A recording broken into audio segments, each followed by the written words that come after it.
Guys, deluded. Now, one of you guys asked me to do this.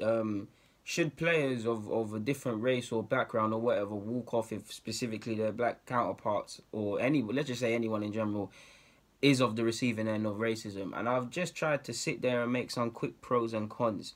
Now, naturally, if I look at myself, I would say yes. Like if I was on a team and let's just say a white player was abused and called something nasty, and it affected him to the fact what we've seen with a lot of black players with the monkey chants and stuff. If he chose to walk off, I'd walk off as well because I know how it feels, and not even know how it feels.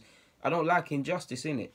But by that same logic, I can't expect everybody to be like how I've just said that, because some people are scared, some people don't know how to react, some people put in a difficult position, some people like might not be able to see it as how it could be that deep. Some people not in it, so we can't just, even if they wouldn't do that, we can't just paint everybody with a certain brush in it. Even if we look back, when was the Olympics with the Black Panther sign, man, where the white guy, the Australian, done the thing, and he went down in history.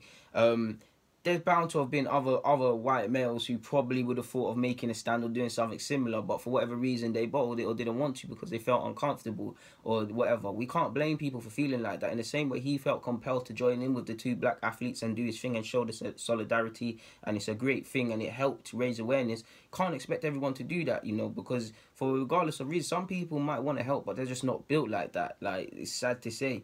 So if it was me, I'd do it for anyone, to be fair, because I know how it feels. Like, I really know how it feels. But we can't paint everybody to it. So if, let's just say specifically if it happened to the English players, yeah, you would think they would, because racism is wrong. There's a strong group of boys. I think the likes of Harry Kane would walk off because him and Dyer sounded very strong when they're back in Sterling and speaking about in regards to racism. Like, they've, like, come on, bruv. Like, Kane grew up in Chinkford/Walthamstow. He's bound to have a bag of multicultural friends, and even if you don't, you just don't want to be dealing with this crap. Like, Eric Dyer, bit of an anomaly. I'd love to hear his opinions on Brexit and things like that, considering he grew up in Portugal and he's obviously now playing for England. Obviously, these men are footballers, but we never hear their opinions on anything. And he's actually said Spain, the boys, I don't know why I said Spain, the boys at Spurs, they speak about the Catalonian independence and Brexit.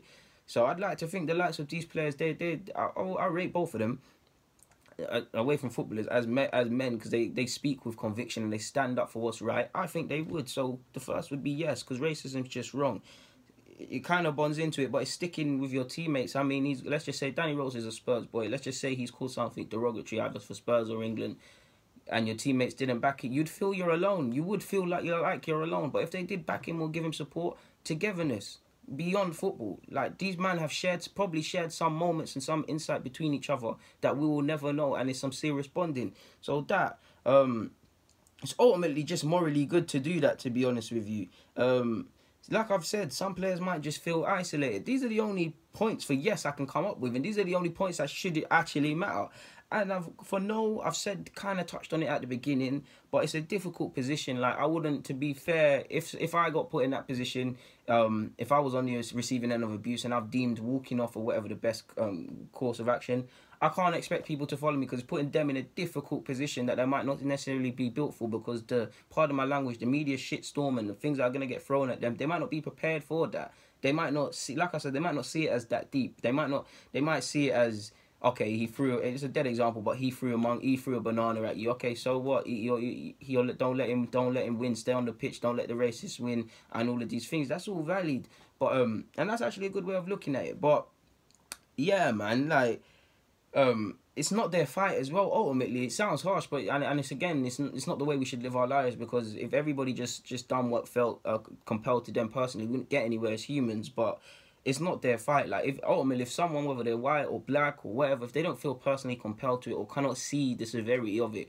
then naturally, how could you expect someone to either walk off the pitch or whatever? I keep saying walk off the pitch because that's the picture I have in my head for some weird reason. But yeah, man, like, there's obviously more pros than cons. Like, I'd like to. I don't think all of them English players would, because some won't get it. But I do think if the likes of Sterling, Rose, Lingard, or whatever were on the receiving end of racial abuse, I honestly believe the likes of Harry Kane, the likes of Eric Dyer, Henderson, they will back it, because they're men of conviction. Like, away from skin colour and things like that, you need to look at the conviction behind a man's actions. And all of them speak with conviction in anything. All of them speak with high principles with everything, away from this sort of subject as well. So I'd like to think that, to be fair, man. And yeah, like in a day and age where we're more integrated than ever, and it seems to be like race is at the forefront a bit more, it is a bit concerning that I'm having to sit here and make a vid like this in regards to the World Cup. It's the biggest sporting event, and I hope we don't have any problems of such. But it is tough reading, seeing these players speaking about it and things like that. Like, it's the greatest sporting event. Like, whether you're white, black, Asian, Senegalese, from Switzerland, or you play for Switzerland but you're of Albanian descent, it doesn't matter. Like, everybody's kicking, you're Colombian, everybody's kicking the same football and trying to pull it in the same net. Do you get what I'm saying? Like, it's a great event to get people down, and especially with we're seeing with far right movements across a lot of European countries and across the world, a matter of fact, and a lot of nationalism. It is scary, Carl. We're more integrated than ever, but you could argue we're more isolated than ever as people now, and it's scary, man. Like, we live in some scary times away from football. We live in some scary times, personally speaking, for my thing anyways. But yeah, man.